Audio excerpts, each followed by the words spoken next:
Let's go.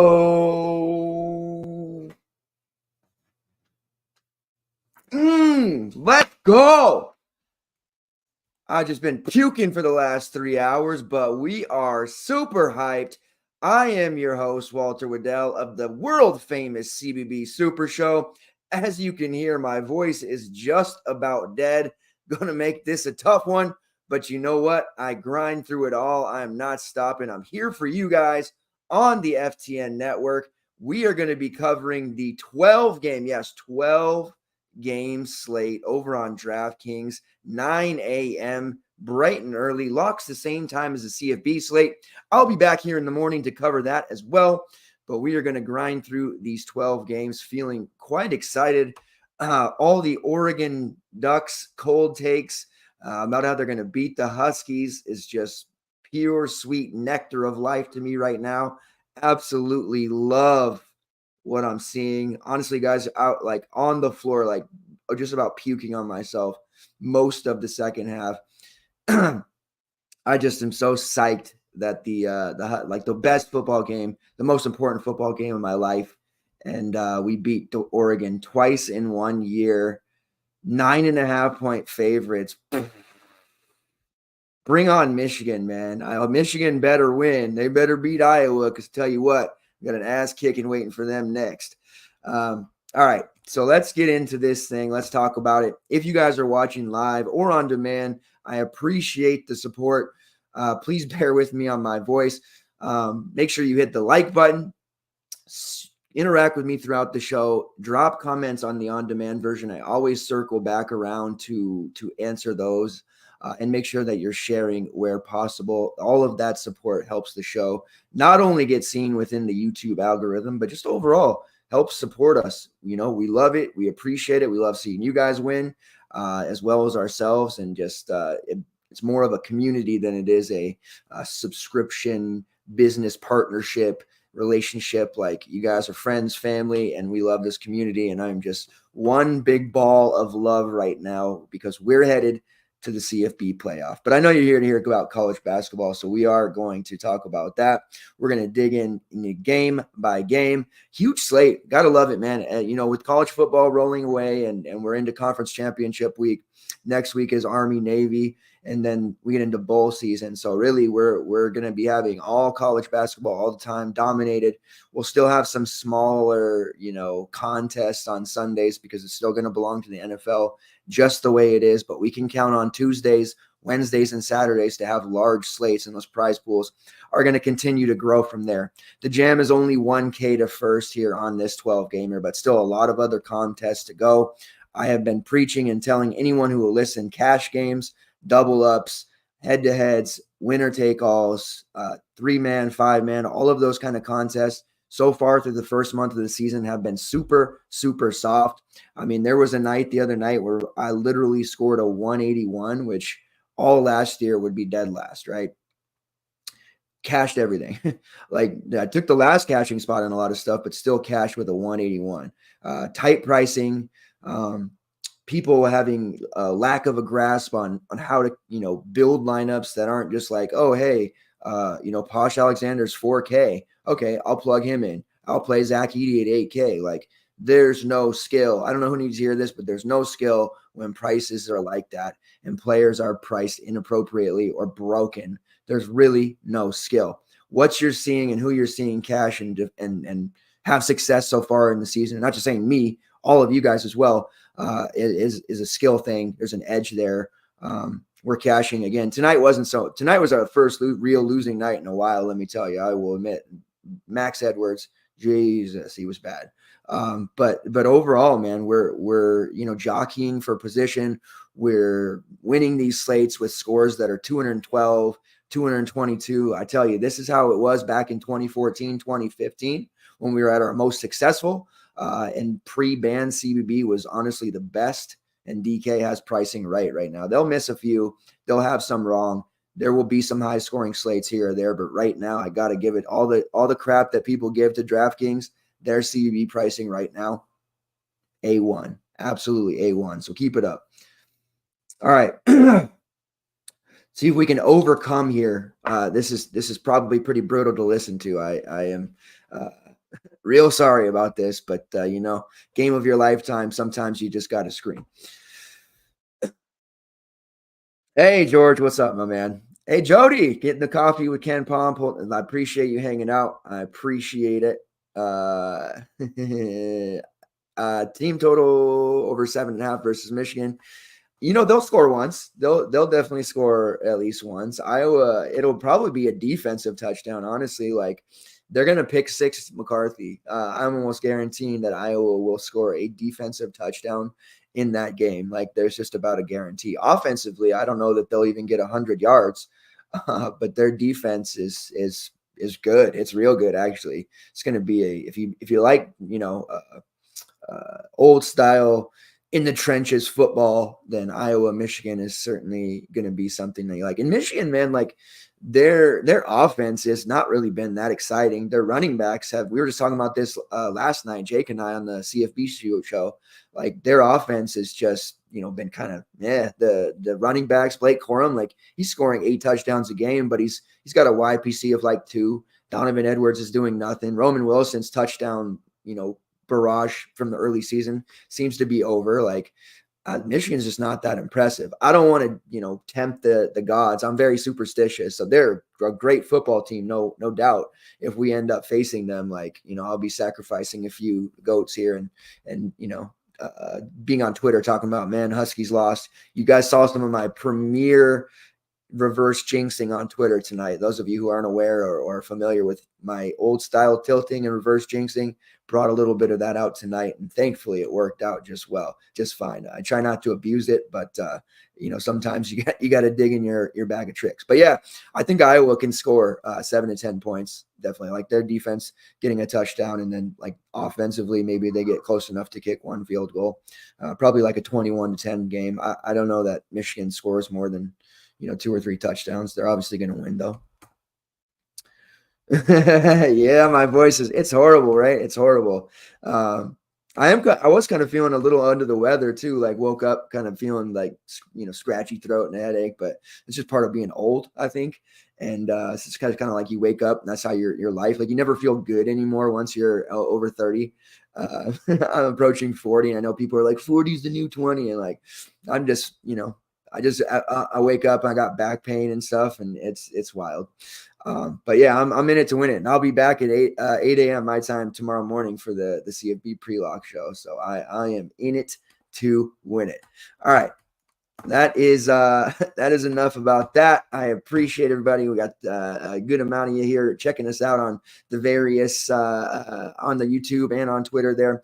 Let's get into it. Let's talk about it. Let's pull up our Ken Palm, as Jody said.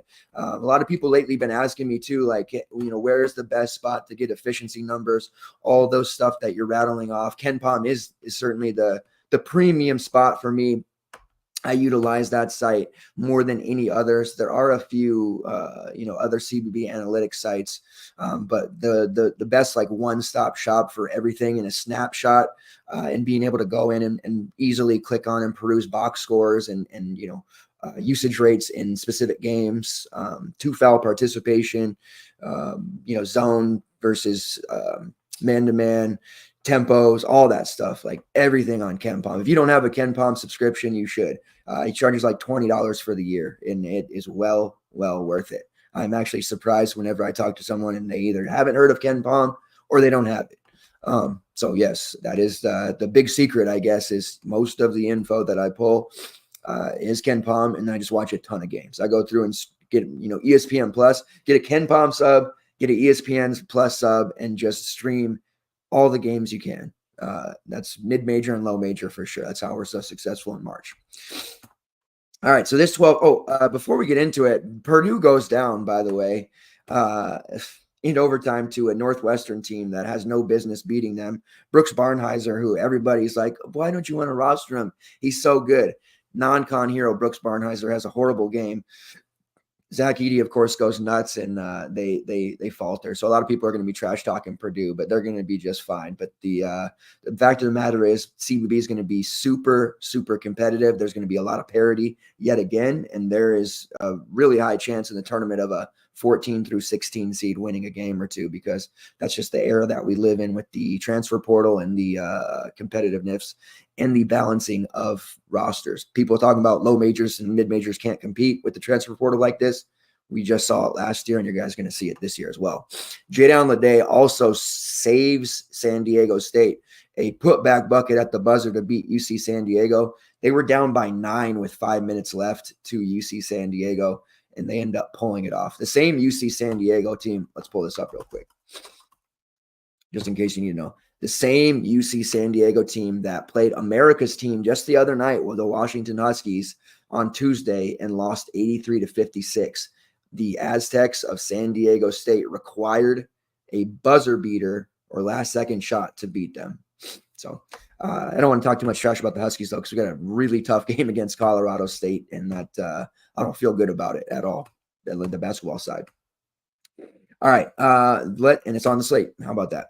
So first game we're going to talk about here, Notre Dame, Miami. We're starting to get into some conference play. We have a tremendous amount of conference games starting, and what a lot of teams are doing is they'll have a conference game, early December, and then they'll go through, finish the rest of their non-con, and then they'll jump into the meat of their home, their conference lineup.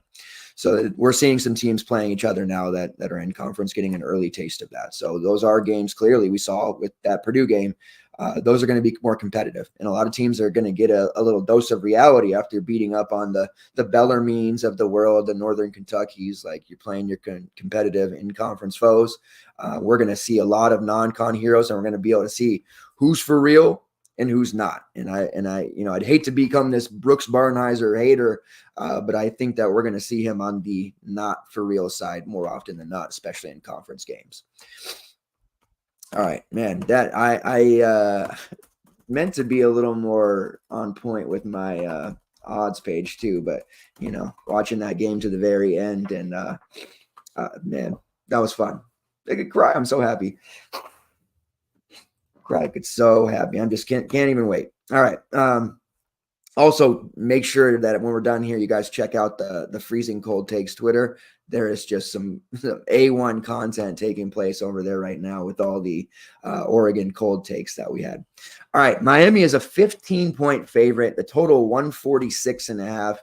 Notre Dame, a lot of to be said about how bad Louisville is in this conference in the ACC, but I've been kind of telling people, like, yes, Louisville's bad, but Notre Dame's going to be just as bad, if not worse. Like, I think these two teams are going to be the bottom feeders of the conference, and it's not because Mike Shrewsbury is not a very good coach. In fact, I think he's a very good coach. He just got a real, kind of trash situation here with Coach Bray retiring. Had to bring over his own guys, some transfers, and honestly, most of the transfers that came with him are all role players. They did keep Marcus Burton, who is a really high usage freshman, but we're seeing he's hitting a wall already because of that, and he's just super raw. It's going to take time for him to develop. This Miami team, I'm not super into like this team's mad. They suffered a huge loss. They're going to just come in here and be really angry. I don't necessarily subscribe to that, but if there was a time where a team's just going to be super irritated, pissed, and probably wipe the floor with their opponent, it would be Miami here after suffering what I can call a pretty embarrassing loss against Kentucky. Granted, Kentucky looks a lot better already than we thought with all these freshmen.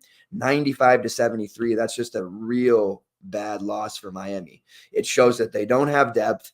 If somebody gets into foul trouble like Norwich Adomir did, in fact, he fouled out in 19 minutes. We called that one. We saw foul trouble on Bensley Joseph. He's certainly the weak link to the starting lineup. You guys hear me talk about the fifth Beatle all the time in the starting lineup. It's definitely Bensley Joseph. Matthew Cleveland disappeared in that game, and Wooga Poplar, bless his heart, tried his best to carry them in that one, but it just wasn't enough. Now they get this game against Notre Dame, and they should absolutely just torch Playing at 117th tempo, offensive efficiency 15th, defensive efficiency 119th.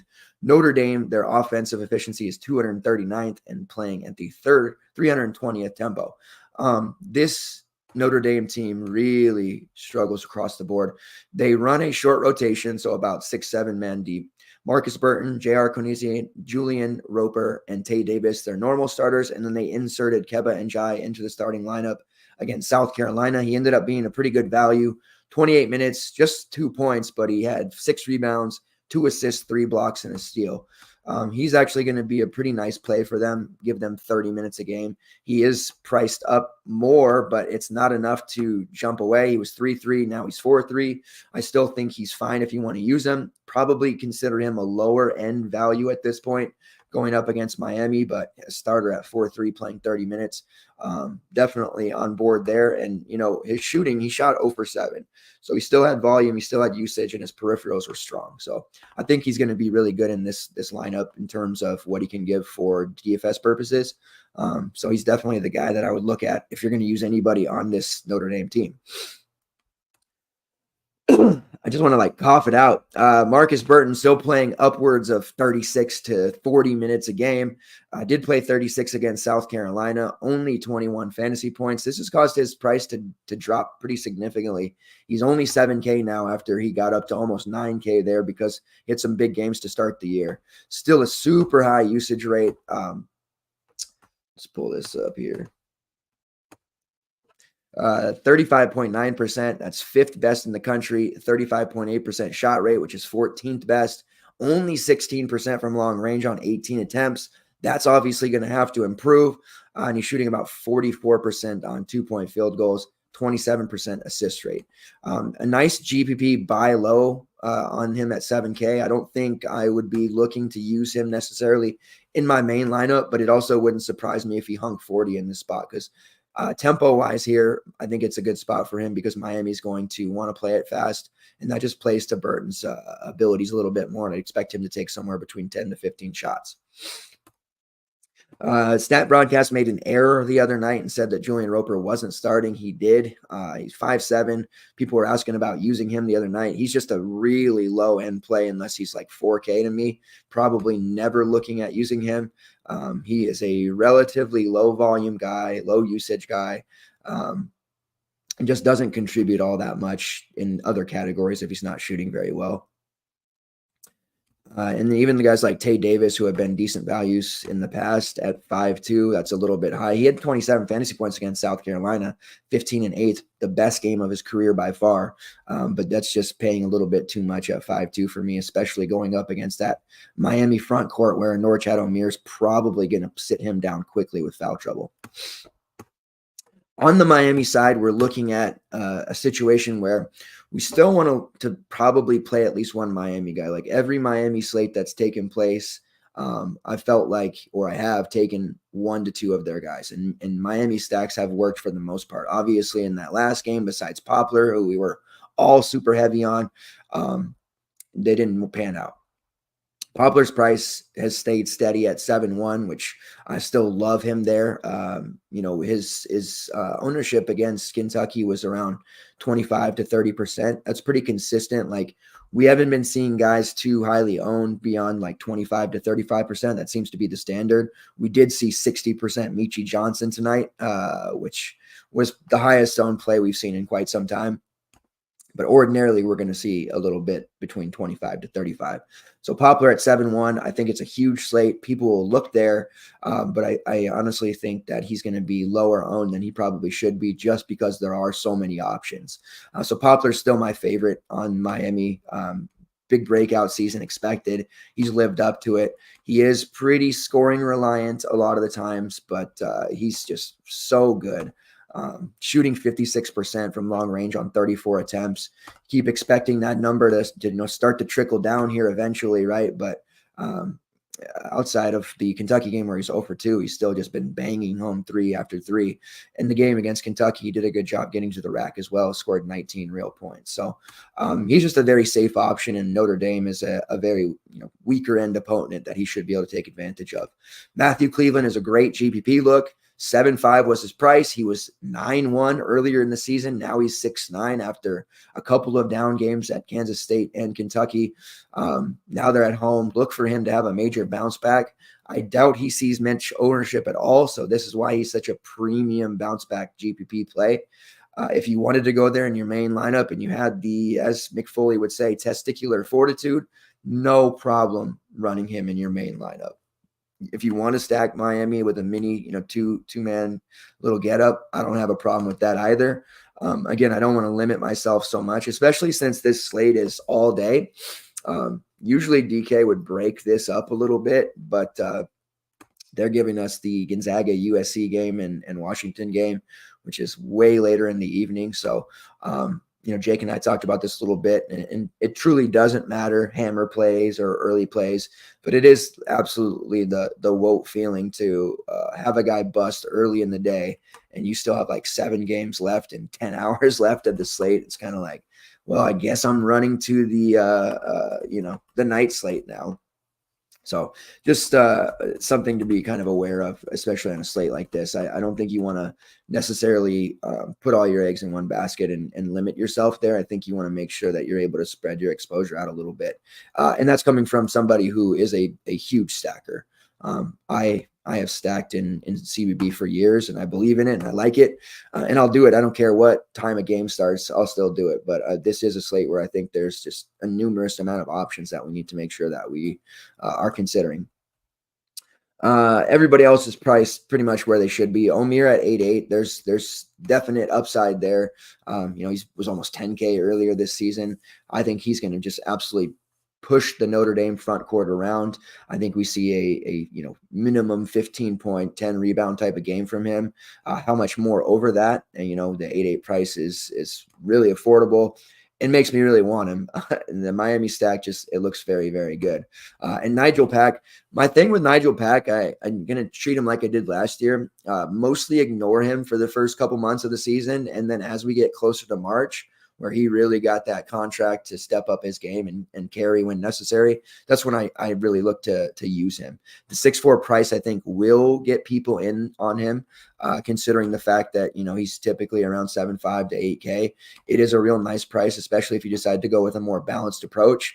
So out of all the Miami guys, the ownership that I think might be the highest is on Pack, simply because of the matchup and price, which leaves our guy Poplar in the maybe sub 15% range. So I'm going to find that, $700 to play Poplar, but just be advised, I think you'll see a lot of Pack. All right, next game on the slate this is a doozy here. Syracuse versus Virginia. We've got some DVP spots here to talk about. Virginia, 11-point favorite, 128 total. Now, Syracuse is playing zone still with Autry, but they're certainly mixing in a man-to-man and approach, and also some matchup zone. So they're not going to primarily play that 100% of the time. But we know that when they do, high post absolutely kills them. We know that we have made good money throughout this, last 3 or 4 years, taking who we identify as the high post against them. The Virginia side, we have identified a very strong DVP spot, and dating back to last year and even maybe a little bit into 2 years ago, we noticed like the front court of Virginia tends to get pushed around. They're not as aggressive as they probably should be, or you would think, under Tony Bennett. And what's happening is primary bigs are grabbing a ton of rebounds, and they're having a bucket load of success, just scoring at will. And we're going to look at some of these Virginia games here so you can get an idea, because I think some people still are not believing it, even though it's in front of their eyes. And it was never more prevalent than the game against Texas A&M, where Texas A&M scored just 47 points only. Everybody pretty much a waste in that game, except for Henry Coleman, who Henry Coleman has been the bane of DFS players' existence for 2 years now. You roster him, he busts. You fade him, he goes off. But 16 points, 14 rebounds, 2 steals, 8 for 14 from the field. Wasn't doing anything spectacular or special or, and one-esque. He was just getting the ball on the block, turning and scoring, or grabbing a rebound with authority, putting it back. Like just real basic stuff. The Virginia front court, they don't have an answer. Jake Groves has never been a very good low post defender ever. When he's had to play down there, he likes to be more on the perimeter. They've got Reese Beekman, who's obviously can defend multiple positions, but he's not guarding the center. Isaac McNeely, more of a perimeter player. Ryan Dunn, super athletic, love the way he plays, but obvious, and he blocks a lot of shots with his athleticism, but he's also all of 6'8" and somebody who can get pushed around a little bit. He weighs like 210 pounds. And then you have the kid from St. Thomas, Andrew Rohde, who is, a wing, played a lot of guard last year for St. Thomas, but he's not guarding anyone there. They bring off the bench Blake Buchanan, who plays, 8 minutes a game. Jordan Minor, who transferred in from Merrimack, he can't even see the court because he's such a liability defensively. So they just don't have anybody to stop bigs, and we continue to see it. So that Henry Coleman game should prove to you that, yes, this is an elite spot. Jesse Edwards had 17 and 9. By his standards, that's a little bit of a down game, but they gave up 4+ rebounds to like 7 guys that day. You look at Wisconsin, they gave up 65 points to Wisconsin. Real bad game for Virginia. Stephen Crow, who is a relatively quiet fantasy asset for 75 to 80% of the season, had 15 points and 10 rebounds against Virginia, thus proving this DVP spot will continue. And you even look to Florida, 11 rebounds for Tyree Samuel, but Micah Handglogen, their center that they got from Marshall, who's hurt right now, he had 14 points and 14 rebounds. So this is a great spot for centers, but Syracuse doesn't necessarily have a center that we can rely on from a DFS standpoint, but I guess we can look at 5.1K Naheem McLeod, who has scored 20+ fantasy points in 3 straight games and is still a very reasonable price there at that 5-1 tag. Foul trouble, obviously a risk with him always, and he doesn't play more than 20-22 minutes, but he's had a high fantasy point per minute number. His rates are fairly solid for the type of player that he actually is. Not a huge usage rate, but a big-time offensive rebounder, 16.6%, which is top 25 in the country, and he has a block rate of 17%, which is the 3rd best mark. This is a great spot for him. Forward is traditionally a nightmare spot for us to fill. We've had some pretty good forward slates over maybe the last week or week and a half, but today's forward slate was awful. And generally, I want to try to pay down at forward where possible if we have a value. We just have so many guards at our disposal usually that if I can get a cheap forward that we trust, I'm almost always going to plug him in. Not 100% all in on Naheem McLeod, but this is a good spot to look at him. Chris Bell at 6'2" is too high for me. I know he's been crushing it this season, just coming off a 34 fantasy point game against LSU, and he played 38 minutes, taking a ton of shots. This version of Chris Bell is scaring me. I don't know if it's for real. I want to just call him a non-con hero, but looking at his rates, 28.4% shot rate, which is obviously a career high. Usage rate over 20%, block rate of almost 2%. He's shooting 36% from long range. He just has a lot of career highs going on right now for his efficiency and his numbers. I don't really think it continues, but maybe for one more game, at least in a matchup that, he could do pretty well in against Virginia, but I'm not paying 6.2 for him. That's just me. JJ Starling at 6K, and then you have Judah Mintz there at 8.7, the 2 lead guards. Mintz had a monster game against LSU. I don't foresee him having the best game against Virginia. I think the defense will frustrate him.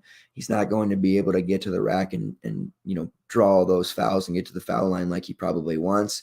This would be more of a game where maybe JJ Starling steps up to the plate, but he's not been the best 3-point shooter either. And that pack line is just going to give a lot of trouble to these guys. So I'm only looking at McLeod here typically. Virginia is still a very good defense, and scores overall are going to be fairly low. On the Virginia side, Reese Beekman, whenever Virginia's played Syracuse, Beekman's naturally the one where it's like, okay, he should play high post. He's, an excellent passer, one of the best in the country. His assist rate, 45%, 7th best. He doesn't get enough recognition for that ability. Really strong rebounder, just a nightmare, on the defensive end, one of the best DFS assets when it comes to racking up stocks.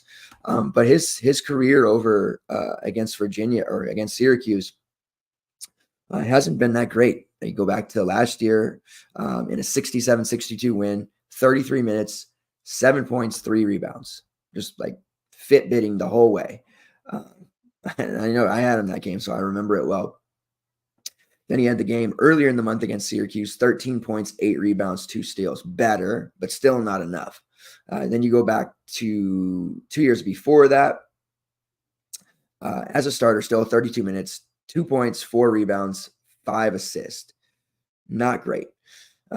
So, and then you go back to his freshman year where he, was starting then too.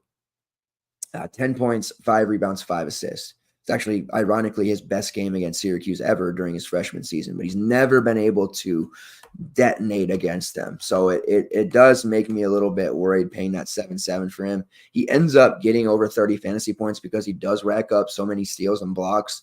But if, the shot's not falling, or sometimes he goes in the tank and doesn't shoot, it gets real dicey there. And you have to end up hoping that he racks up those late game steals to get you there.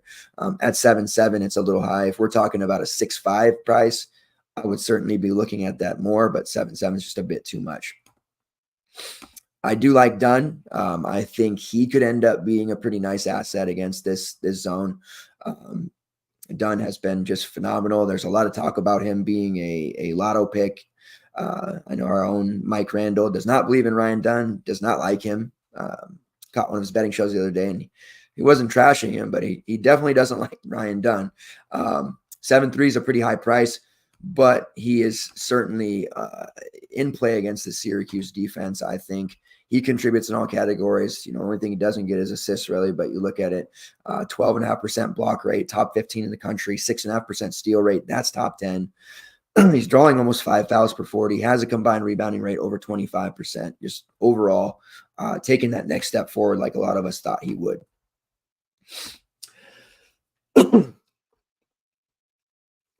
You have Isaac McNally at 5-1. Got off to a real hot start against Texas A&M. Our own Stills in the FTN Discord was really high on him, and it looked like that was going to turn out really well, but ended up just kind of standing around the second half doing nothing else. I had like 13 fantasy points in the first half and ended with 15, but this is a guy who's going to be absolutely chucking threes. That's what he's out there to do. This coaching staff I've mentioned before, but in case you needed a reminder, they have put a lot of time and effort into a development of his shooting ability, his mechanics, and changing his shot overall. So they have a lot invested in him, and he's going to continue to play 30-plus minutes because of that investment. And going up against Syracuse zone, naturally, everybody thinks, 3-point shooters. So McNeely is in play at 5-1. He's a little bit of a low-end option, but obviously, you definitely consider him.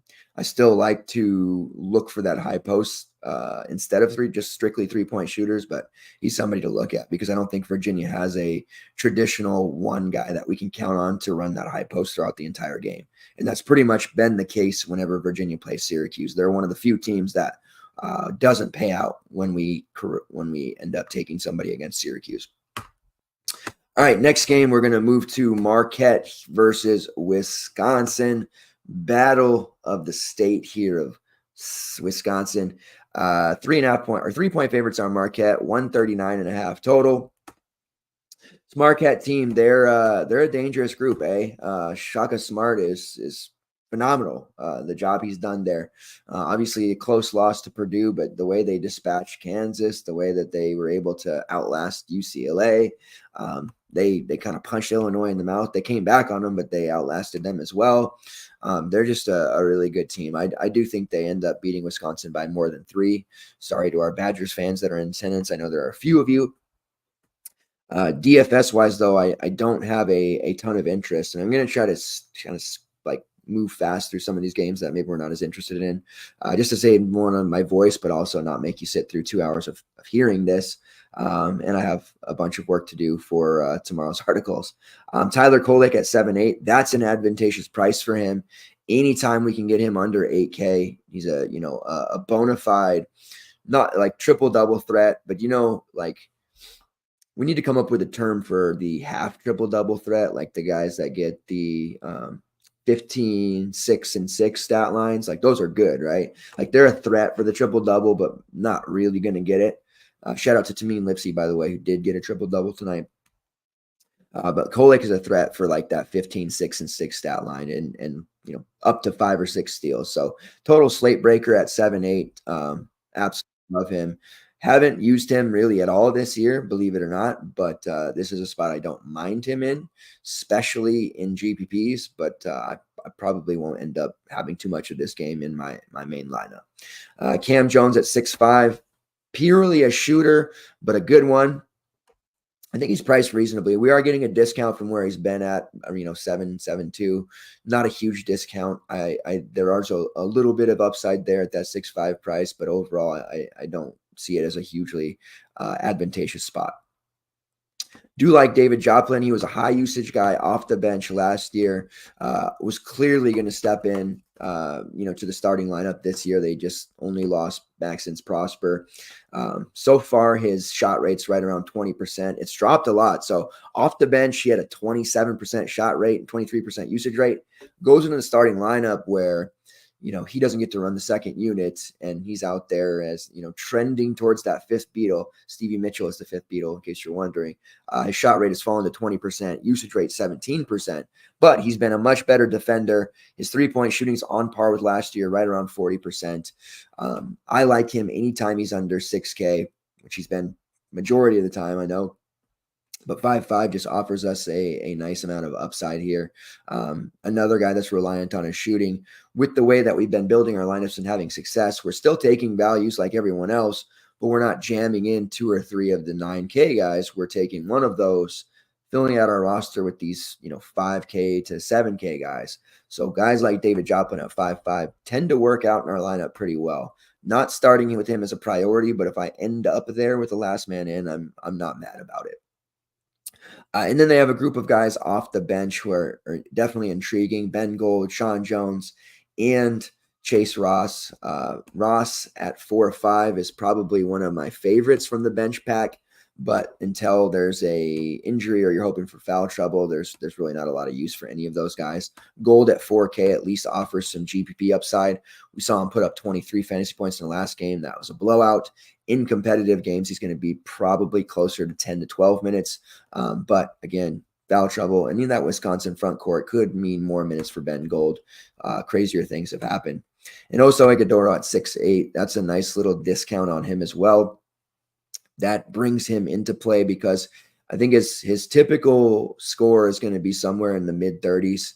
At 6'8", we'll take that all day long. But he's really kind of just another okay option for me. I've got to feel like this Marquette team mirrors last year's Creighton, where, yeah, they were a good team to use, but their prices were always just kind of mediocre or where they should be. On the Wisconsin side, Steven Kral's at 7K. Tyler Wall almost there as well. Kral's coming off that big game against Western Illinois. Has scored 30-plus fantasy points in 3 of his last 4. Against Marquette, bigs definitely have an advantage. I ate my words on a few of those games, like the way they shut down Hunter Dickinson, but typically they don't have this bulky front court that's going to dominate the glass or push people off the block. And that's why I have generally been trying to look at taking props or for bigs or straight up taking them in DFS.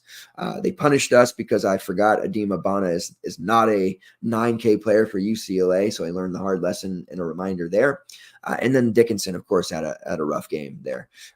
Nice spot for Kral. I do think he can grab a lot of rebounds. You look at Marquette's rebounding efficiency. They're in the 250 range on both offensive and defensive rebounding percentage. So I think we are going to see some games against them that end up being pretty good on that side, like 10 to 15 rebound performances from the starting centers on the other side. I just don't want to pay 7K for Steven Kral. It feels like a little bit of a chase / overpay, but this is a spot, rivalry game, 30 minutes for him, avoids foul trouble perhaps. He could absolutely still pay this off and put up, even a 5X score. GPP-ish more, but he's in play. Only other guy on this one I would like is AJ Storr. He's priced at 5.3. Minutes are kind of all over the place. Would like to see him settle into a 30-minute role, but the presence of the freshman John Blackwell has kind of almost created a situation where they're a split backfield, if you will. It's caused them to cannibalize each other's minutes. Blackwell was trending towards playing more, but he had an awful game against Western Illinois. Didn't really look to shoot, and it didn't end up working out for him. He's there at 5-1. I don't like him there. Want him to dip back under 5K before we consider using him. But Store's okay as a GPP look because we know he can fill it up in a hurry and put up a huge fantasy number in a short order. So a close game like this, you got to look at somebody like AJ Store. All right, Memphis versus Ole Miss. This is an exciting game. I think this is going to be a pretty good one to not only, play for DFS, but also to watch. Pull it up here. Memphis 1.5 point favorites, 141.5 total. The Memphis side didn't get DeAndre Williams, but that's okay. They still have the chops to compete. They're top 30 in defensive efficiency, top 50 in offense, and they're playing at a very high tempo, 36th fastest pace in the country. Did lose that game to Villanova, which obviously right now is looking like it might be a bad one because Villanova can't seem to beat anybody in the Big Five games. St. Joe's and Penn, beating them. But, Memphis is a team to be aware of. The way they play is going to lead to a lot of fantasy goodness on both sides. And they generally play a pretty tight rotation. The starting five tends to be David Jones, Caleb Mills, Jaquan Walton, Javon Quinterly, and Jordan Brown or Nick Jourdain. Those two seem to rotate. Foul trouble for Jourdain and Brown seems to happen a lot. I think we'll end up liking front court players against Ole Miss, but this isn't necessarily the spot I'm going to look. It is tough because Nick Jourdain is somebody on tempo you would use a lot. He's only 4-1, so if he were to be inserted into the starting lineup, or we knew for sure he was going to play 20 to 25 minutes, I would be on board with using him. He did start in their first two games against Missouri and Jackson State. But unfortunately, he played his lowest minute totals of the season in those games as a starter. So it makes it hard even at 4-1 to end up using him because I just don't know that the minutes are going to be there. Jordan Brown, he's 5K. He's kind of bounced around to different teams. Price-wise was up there at like 8K because for Louisiana, of course, he was putting up monster numbers. That's not the role he has on this team. Minutes aren't there. It hasn't even really been foul trouble. It's just like the rotation of the front court. Penny doesn't seem to be super, willing to play him big minutes. And I don't think that starts here against Ole Miss. So even though the prices are advantageous on both of those guys, they're really not worth using in any format right now. Jaquan Walton at 6'3". I think he's probably your best bet. Does have upside. He has had some down games, which has brought his price way down. I like this matchup for him against Ole Miss. Looking at his rates, 20% usage, 21% shot rate, over 3.5% block rate, and making 35% of his threes. Walton's a nice little sneak GPP, buy low candidate as well. You have Javon Quinterly. We're used to paying a cheap price for him. His price ballooned over 7K with some big games and then kind of fell back down to earth with a 13 and 16. We know that's how Quinterly operates. He'll break the slate one game. He'll completely disappear the next. Anytime he's over 6K, I would caution using him in your main build unless it's a small slate or the matchup's just supremely good. Neither of those apply, so I think we can look elsewhere.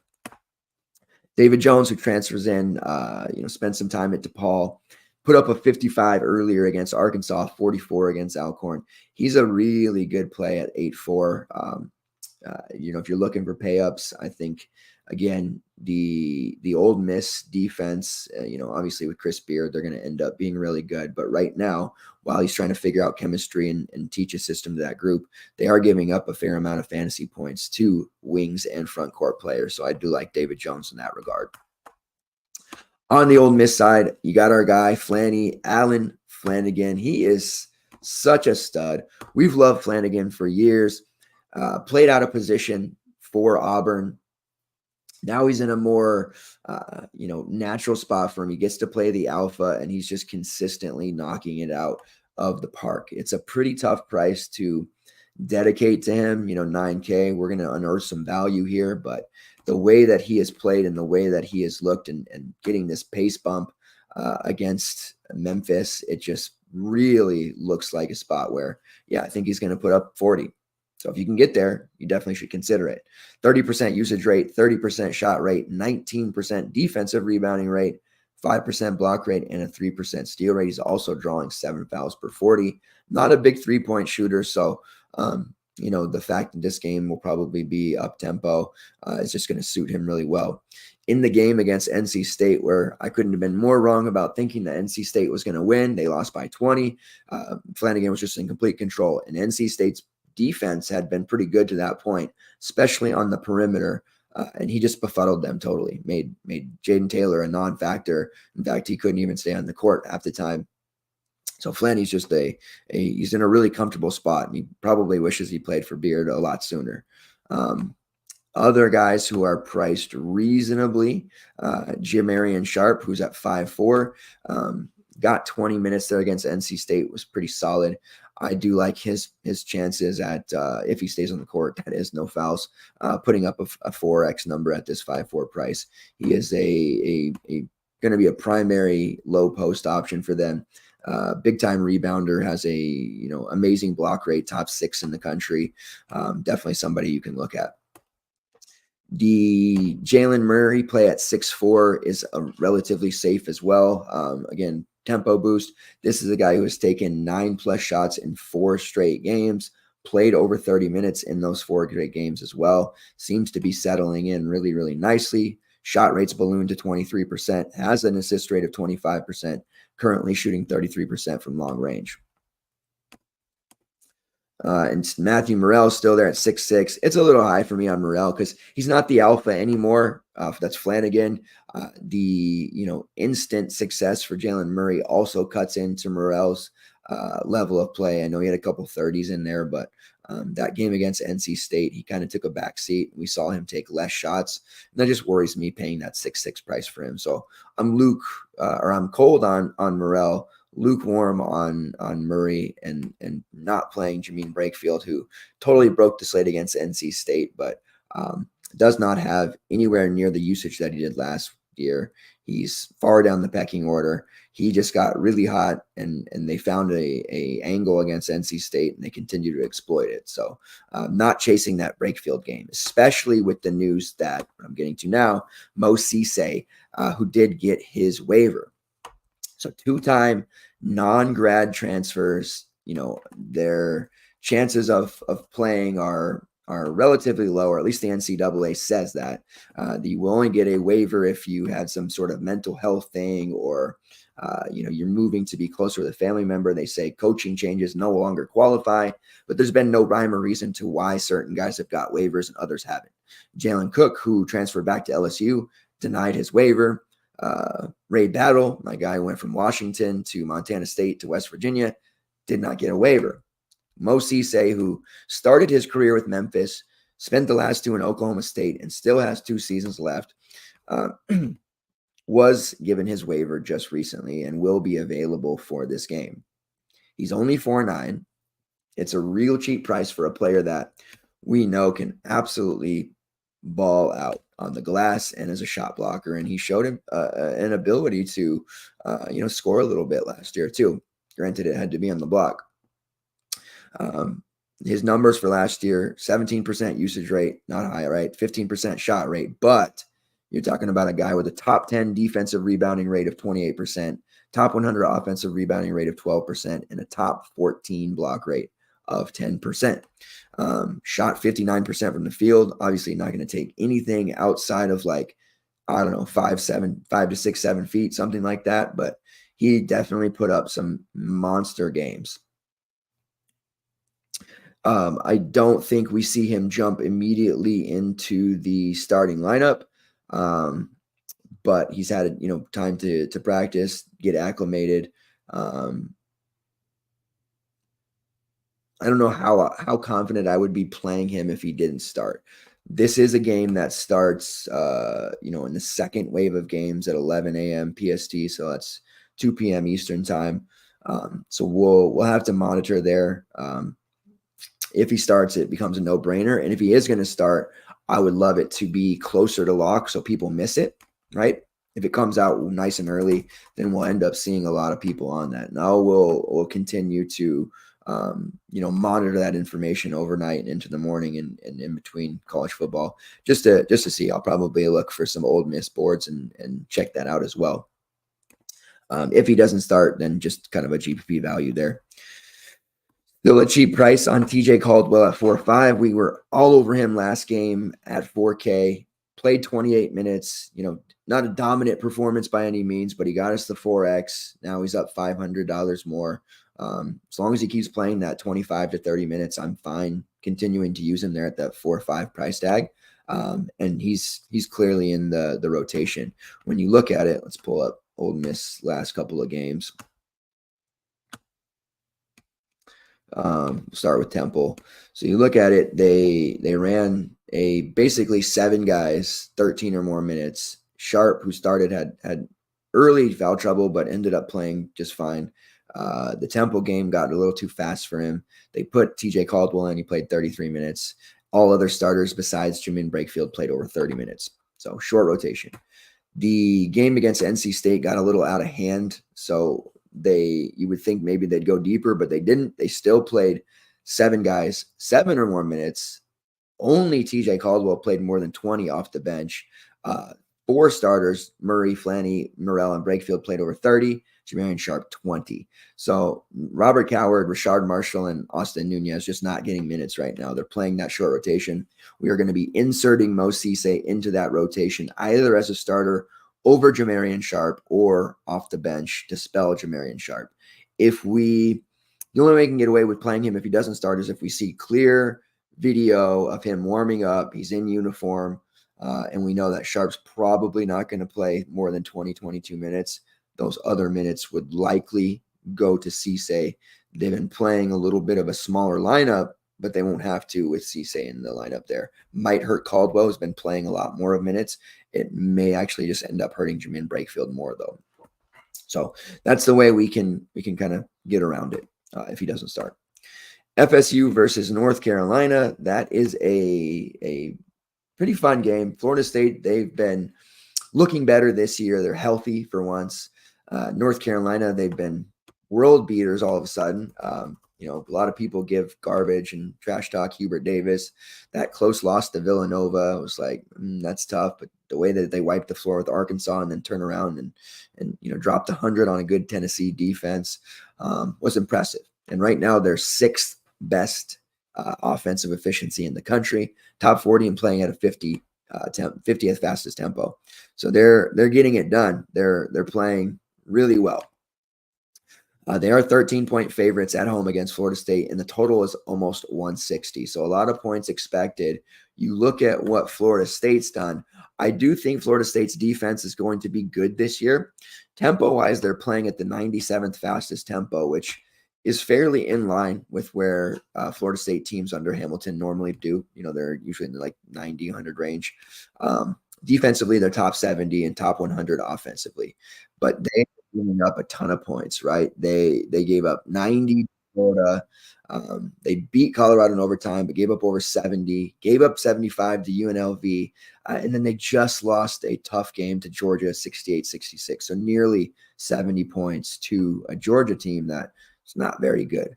So right now, I know Florida State's defense doesn't look great. I do think they'll be an improved unit, but it probably is going to be a tough situation for them to hold North Carolina under 80 points in this one.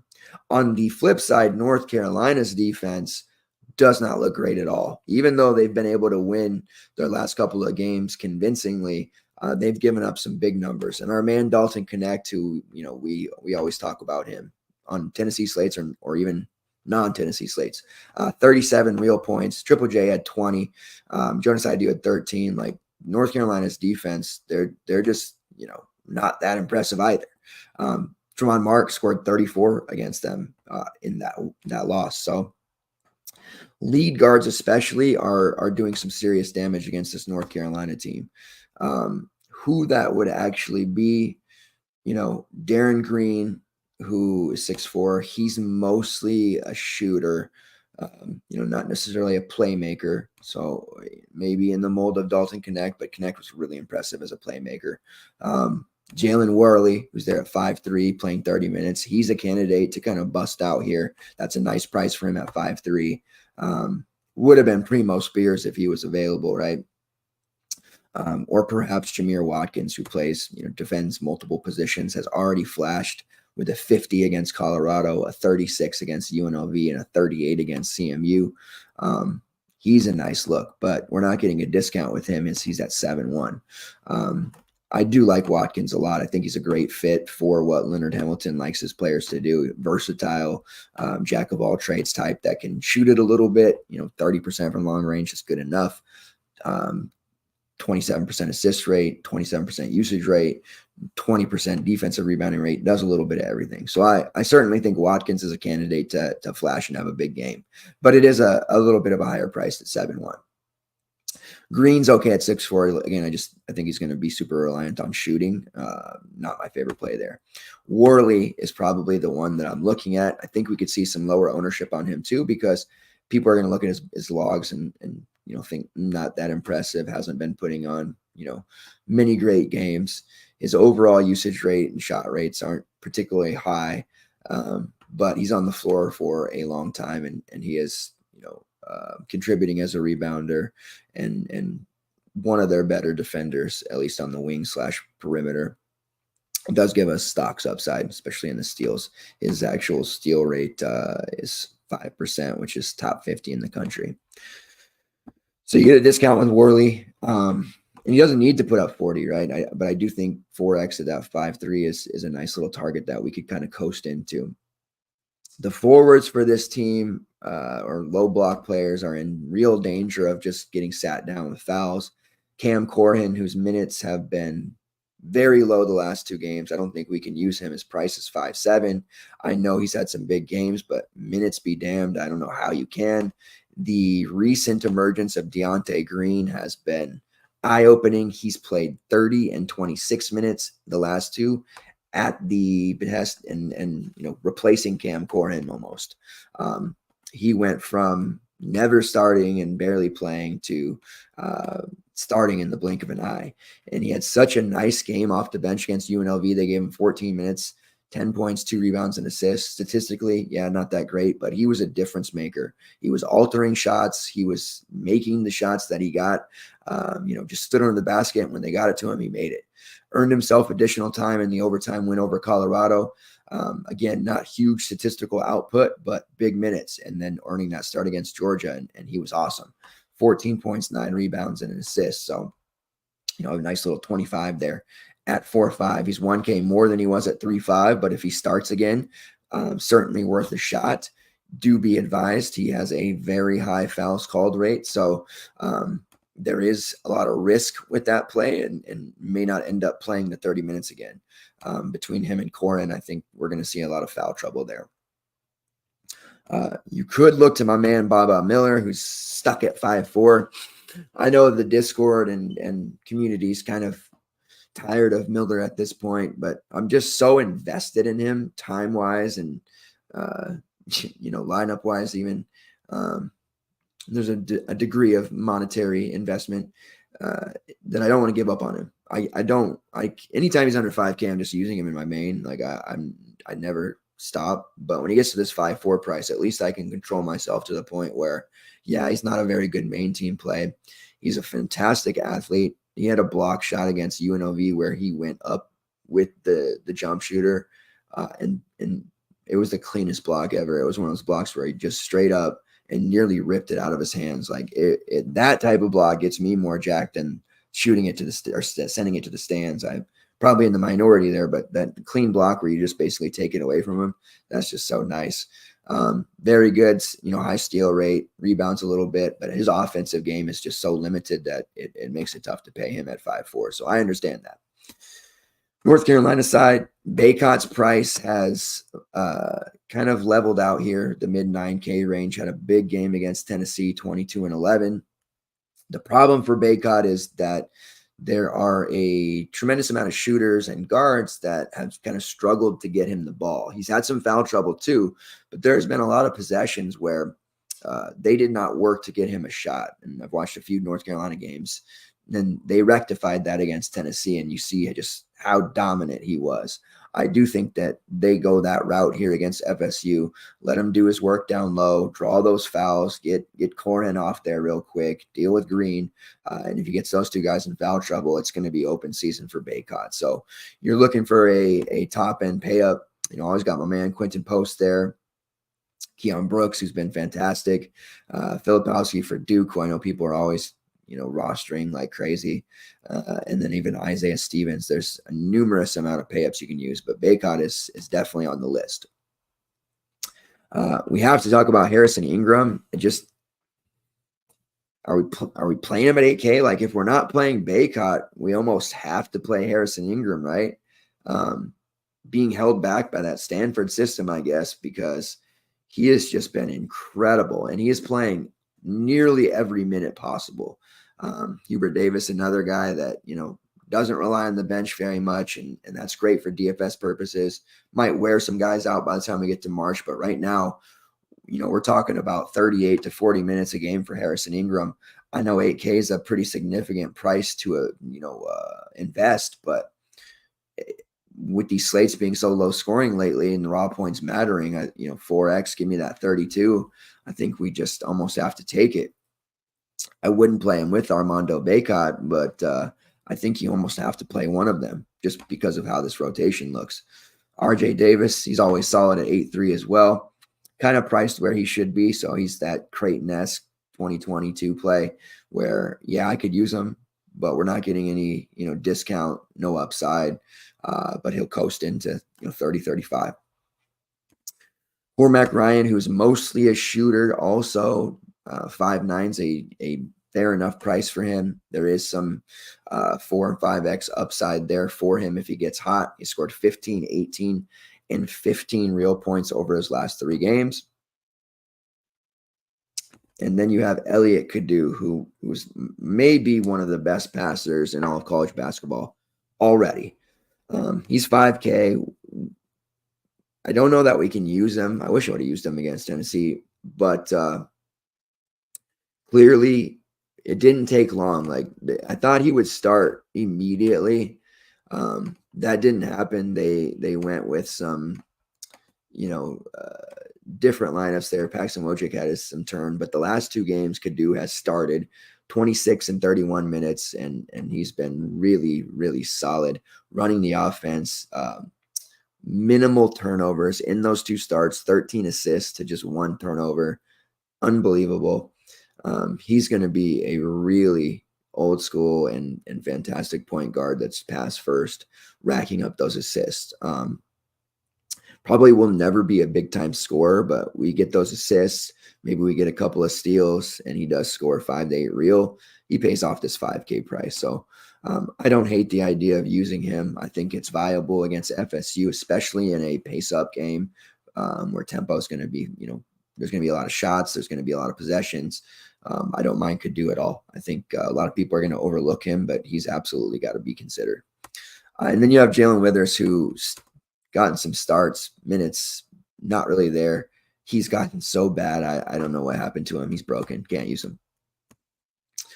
All right, we're going to go to Duke versus Georgia Tech here. This is a game where I don't want to be pressured into using Duke, but they are playing Georgia Tech, which is a team that gives up fantasy points by the millions.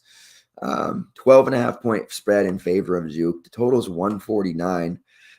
Georgia Tech's just, they're going to give up a lot of everything to this Duke team. Now Duke did just lose to Arkansas at Bud Walton. Tough loss for them.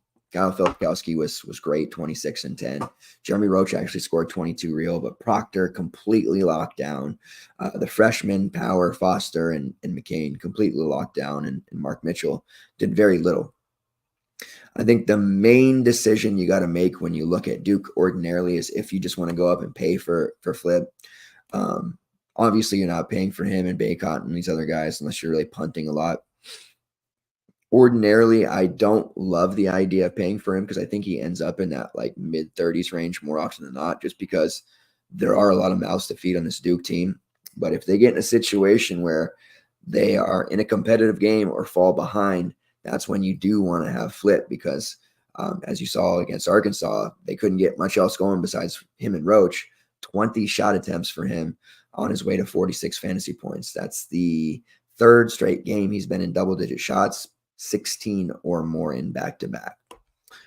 So you got to make a decision there. He's not my favorite pay up, but I admit this matchup against Georgia Tech is hard to get away from, especially if Georgia Tech keeps it somewhat competitive, meaning within 15 points or less. Still like Tyrese Proctor. I think Proctor's a really solid GPP look. This could be a game where he does hit that 40 fantasy point mark. We've seen him get pretty close in games against MSU and LaSalle. Other games he's been pretty lowly, right in the mid-20s range. So 6'8", it's a bit of a price to pay for sure.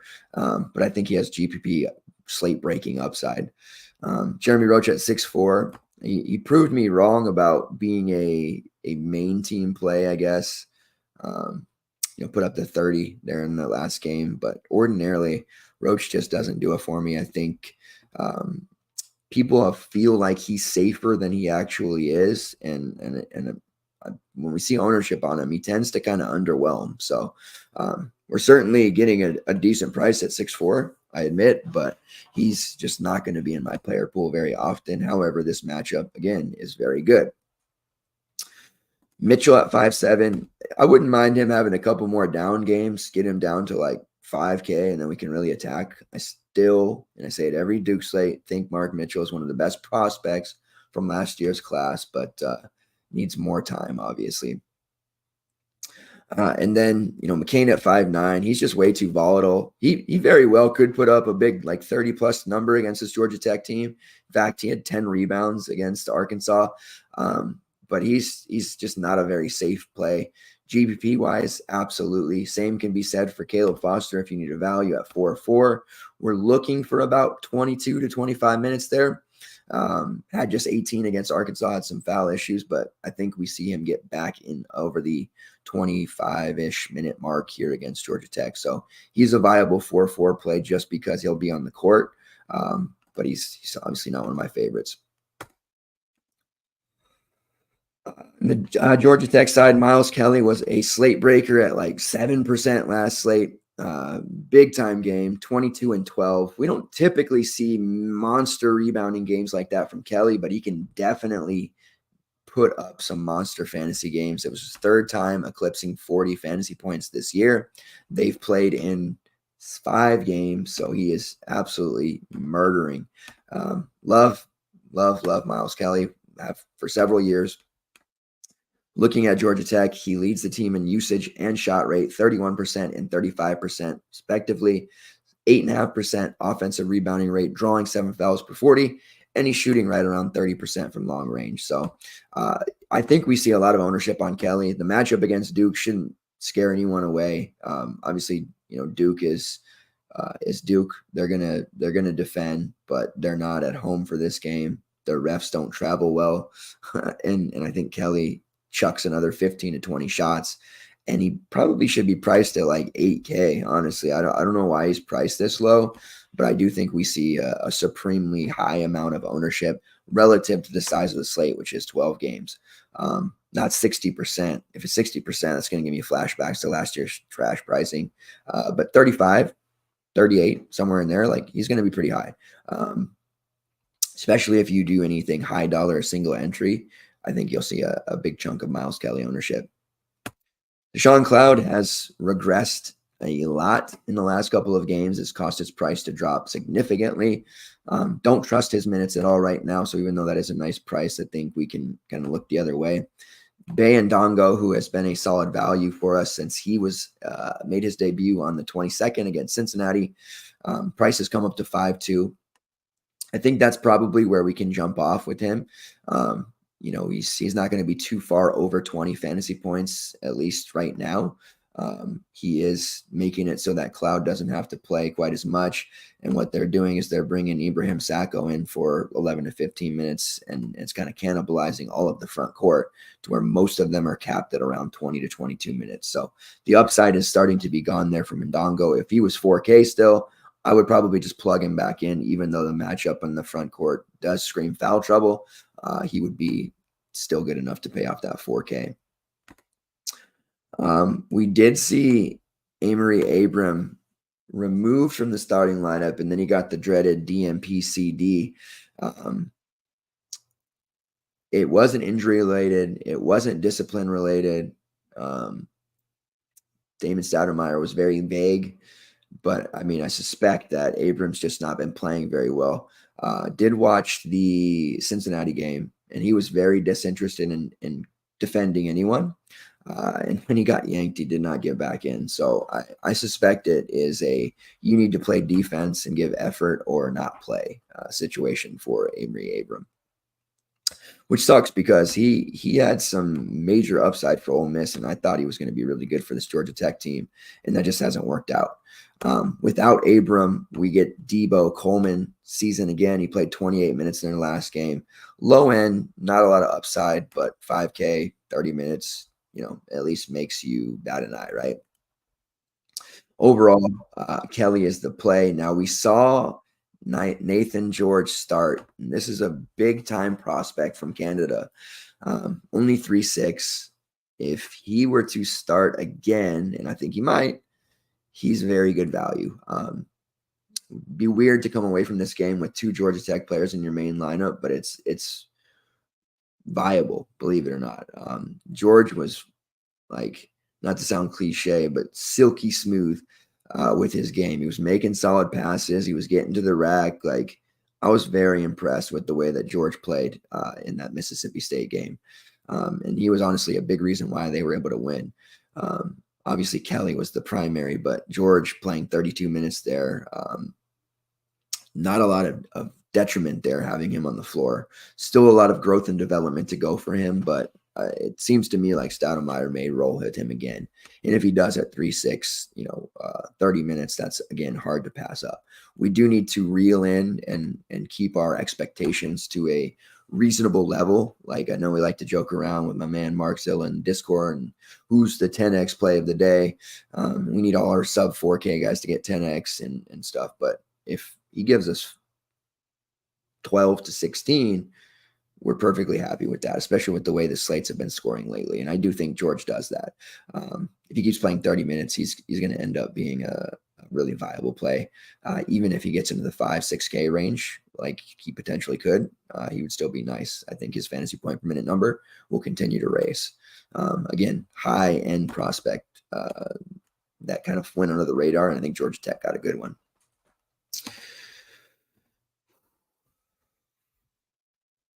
It's getting tough.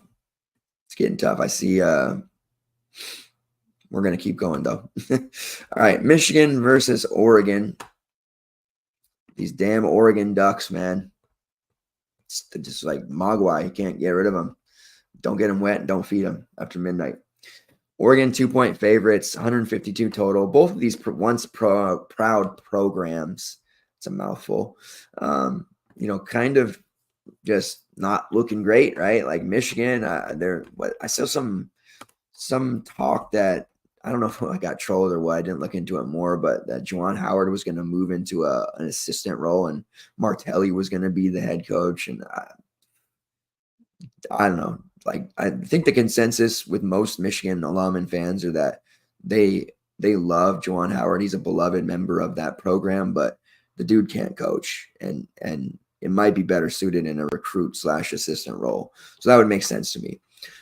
This Oregon team, they did beat Georgia on a neutral court. Good for them. Montana, Tennessee State, Florida A&M. They did lose on the neutral court to Santa Clara and to Alabama. Defensively, this Oregon team has not looked great to me. They are playing at the 75th highest tempo, so there is some pace there to be had. Ken Palm has this one 80-76 in favor of Oregon as well. It is a home game. I don't know, Dana Altman, not a broken man, but when you watch Dana Altman in games that Oregon like if they're about to lose and you have a way to tune in and look, like the last 5 minutes of a game where it looks like it's trending towards a loss or out of hand, Altman just looks like a broke down parent who's wife gave birth to triplets, and he hasn't had a private moment with his wife in a year. He's changing diapers all the time. He just you family man know what I'm talking about. I'm not talking bad about it. Having kids is great. I have, a football team, baseball team floating around here somewhere, but that feeling of the first year with those kids, and they just they break your spirit in a way. And, that's what Dana Altman looks like. He just looks like a parent of triplets who had his spirit broken on that last, diaper change that he did. And it's comical to watch because, I revel in Oregon Ducks sports struggling. Looking at this game, there is some pace there for Oregon. Like I said, Michigan, they're 225th in tempo ranking, offensively 30th in efficiency, but defensively they have not done well, giving up 73 points to a Texas Tech team. That's tough. They did give up 80 to Stanford, nearly 80. They did win that game. Lost a close one to Memphis, lost at home to Long Beach State, which a lot of people, after the St. John's win, it was like, okay, this Michigan team's going to be decent, I guess. But losing and giving up 94 at home to Long Beach State, like, holy hell. That Long Beach State team, they're nice under Coach Monson. And you guys know I talk about the Big West all the time. I love the Big West. I think there's some nasty teams that are going to cause trouble. And we just saw UC San Diego almost did the business to San Diego State. But this Michigan team, they don't look very good. This game to me looks like it could be a bit of even though the tempo is there, it could be a bit of a rock fight or a lot of inefficiency in a high turnovers game is what I'm expecting. Like Oliver Mkwa, typically his price was way too high for the last few weeks, but now we get him at 7.6.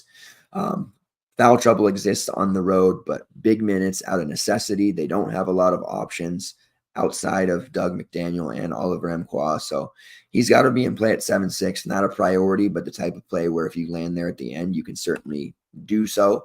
Doug McDaniel playing nearly every minute of the game at 7.3. His price has come down. High usage rate. You can definitely look there. And then, it gets kind of difficult from there. You have Namari Burnett, who at 5'8 is finally starting to play like the Namari Burnett that we thought we were getting pre-injuries. Playing big minutes, taking a lot of shots, but 5'8, it's probably just borderline there. Terrace Reed has been a great value for us. He's destined to get into foul trouble on the road, so I probably won't look to pay 5.7 for him. He's typically somebody we want in the sub 5K range before we really use him. Oregon, they've got injuries. They have N'Faly Dante out long-term, at least, I say long-term, like a month and a half. So their primary big out. Nate Biddle also had surgery. We're looking at a long-term for him as well. He's more closer to late February. Sounds like when I was reading team reports. So that's a big loss for them because that's a huge chunk of their front court.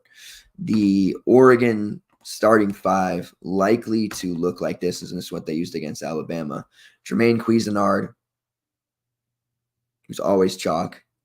Keyshawn Bartholomew, Jesse Zarzula, Jadrian Tracy, and Kwame Evans. And Kwame Evans drew a lot of chunk ownership in that game after what he did the previous one, which was the loss to Santa Clara, where he had almost 40 fantasy points. But he only played 24 minutes against Santa Clara, and he was super efficient. And he had 3 blocks, 2 steals, and he just couldn't miss. He had 3 threes, shot 5 of 8 from the field. The minutes was a concern for me. And he only played 15 against Bama. Foul trouble galore. He's just super handsy. Freshman, a lot of talent, clearly going to learn on the job. But if he can't stay on the floor, it's tough to use him, right? 5 fouls called per 40. We're not getting a huge discount any stretch of the imagination at 6'1". This is a front court that at least, defensively can body someone with Oliver Mkwa and Terrace Reed. So I don't like Evans there. I think people are going to look at at him at 6'1" and see the upside and see starting, and they'll see the outs, next to Dante and Biddle's name, even though they've been out for a couple games now, and possibly just plug him in, especially with that forward eligibility. But I will not be one of them. Also won't be looking to roster Jermaine Cuisinart. This is such a great spot for a Cuisinart fader like myself. Just coming off the 43 fantasy point game against Alabama, played 36 minutes. He's 6'6". Now, it used to be Cuisinart was 5'5", and we had to duck that, and he would struggle to pay off 5'5". Now we're talking about a near $7K price tag. He's been more consistent this year, yes, but he also hasn't been chalk yet. And I'm half trolling about that, but I'm also really off Jermaine Cuisinart when the rest of the industry is on him. So I think there are two leverage spots for us here with Cuisinart and Evans getting ownership, and I just don't have a great feeling on either of them. Could eat my words on them, sure, but we have faded Cuisinart pretty much every Oregon slate for 2 years, and I have not been bitten by it yet. You might look at the one against Alabama and be like, well, he put up 44. Weren't you bit there? He was not rostered by hardly anyone. So no, it did not hurt us. I do have some interest in Zarzula at 5'6". He played the 30 minutes against Santa Clara. Didn't play as much against Alabama, but I do think we see him kind of settle into a 30-minute per game role. Cario Oquendo, who, transferred over and has been generally pretty ineffective, did check shots up against Bama, 30 fantasy points at 5'3". We could see some people kind of migrate towards him, but I don't trust in his minutes yet either, although they're certainly going to need to use him a lot more. Bartholomew, who at one time was with Colorado, he's been a pretty steady presence. He's only 5'8". If I were to use an Oregon player, I do think I'm kind of am I most comfortable with him. And then for value, we've been able to use Brennan Rigsby in a 20-minute per game reserve role. 4-2. His price has come up. He was min price against Santa Clara. He's been putting up right around 15 to 18 fantasy points at 4-2. He's still very much in play. Depending on what your value situation is with your lineup, he can be used. All right. Illinois versus Rutgers is our next one. Rutgers 1-point favorite, 135.5 total. I have to go a little bit faster here. Terry Shannon, the number one Illinois play, 7-2. That's a nice price. Offers some upside and safety as well. But Rutgers defensively, they're going to be a little bit tough for me to trust Shannon in that spot. I'm not going to be targeting against Rutgers too much because I think their games will end up being relatively low scoring. Dane Danger to start the year looked really good, but minutes just aren't going to be there for him. Hard to trust. Marcus Domask is overpriced. Quincy Guerrier is overpriced. The only guy to really like on this team is Shannon. I have slight interest in Luke Good, who I've been waiting to pan out and get more of a role. Luke Good is a very good three-point shooter. Comes with guard forward eligibility. Is only 4'3". Better than Rigsby as a value, yes. Playing over 20 minutes in each of the last 3 games, I think there is a lot of merit to using him even against Rutgers. He has been a real solid contributor, rebounding wise as well. He's got a career high combined rebounding rate of 23% so far through the first 6 games, which is 17.5% as a defensive rebounding rate. Now, last year he played just the 10 games, 42% from long range. The year before that, in freshman year, 37%. So far, he has taken 37 threes through those first 6 games and hit 46%.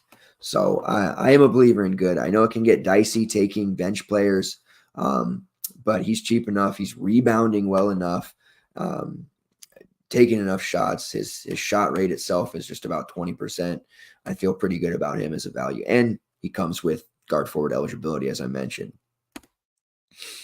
Rutgers side, learned a little bit of a tough lesson on Derek Simpson, whose price drops to 5'8" from 6'4". He was really good in the first half against St. Peter's, and then the second half, he really let me down.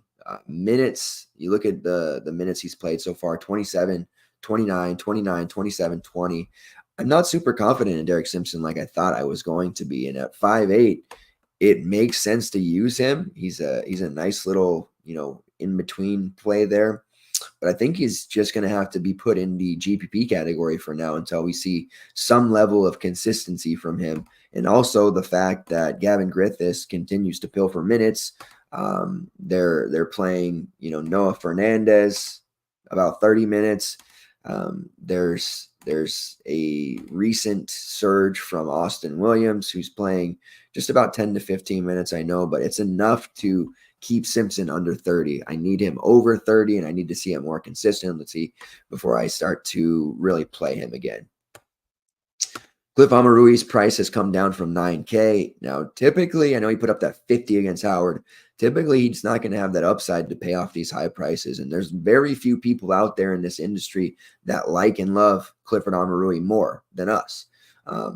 But 25 minutes, he's probably going to have 30 fantasy points, 35.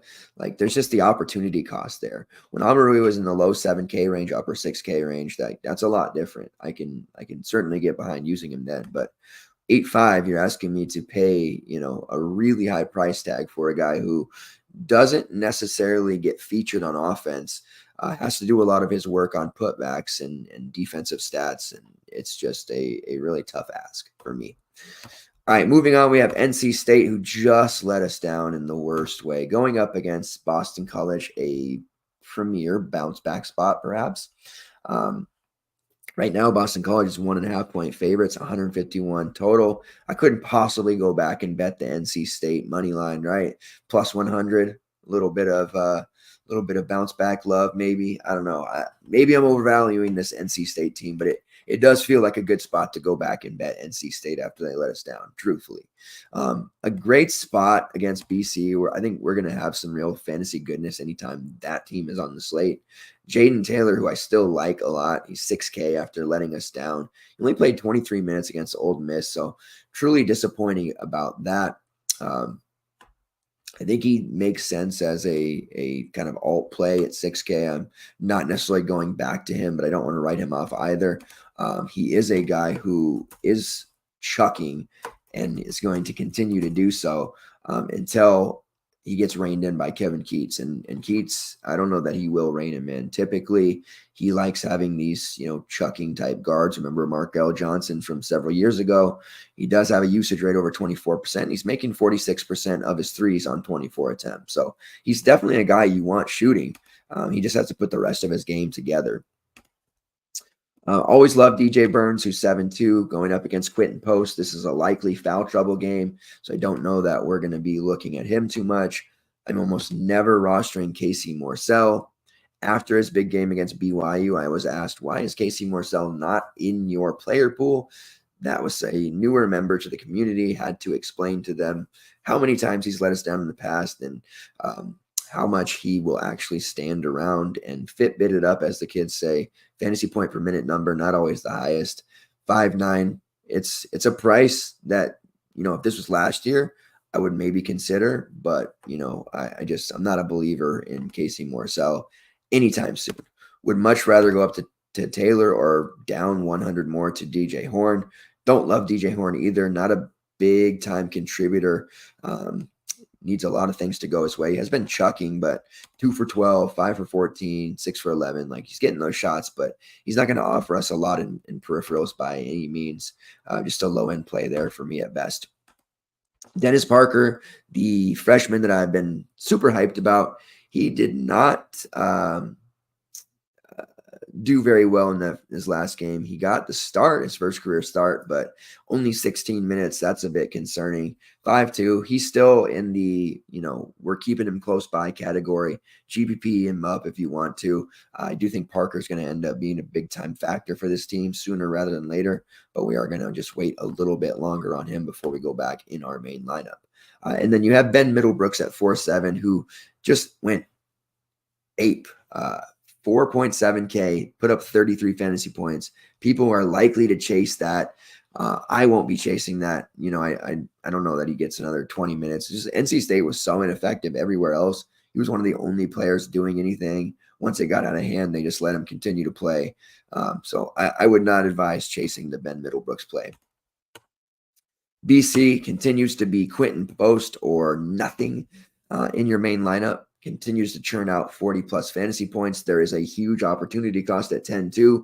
I do think we can pay for other guys a little bit cheaper and get a similar return. So he's not a priority by any means, but clearly the way he's playing, he's the alpha on this team, and it's just so wild to me to see where he's come from, as a freshman to now, and we're talking about paying 10-2 for Quentin Post. But there is safety with Post. You're getting a 35 fantasy point floor. Don't hate it. The only other player really to mention, Claudel Harris, who put up a 22.5 rebound game against Vandy in the blowout win. He has taken 10+ shots in 4 straight games. He's an interesting GPP look as well. Would have liked it more at 5.5, but I do think he's starting to figure things out, and there's been some good chatter about him in the Boston College sports media. So I like him as well. The beat writers, I should say. I don't know why I said it like that.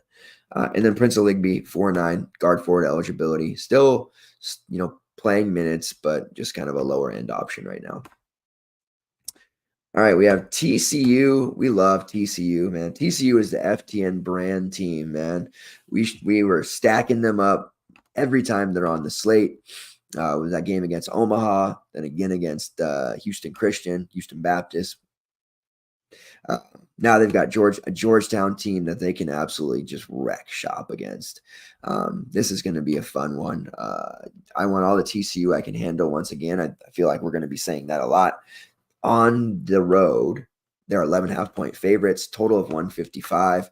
Just let that sink in for a minute. The damage that Patrick Ewing did to his alma mater is so devastating that they bring in a really good coach. Say what you will about Ed Cooley and the way he handles things.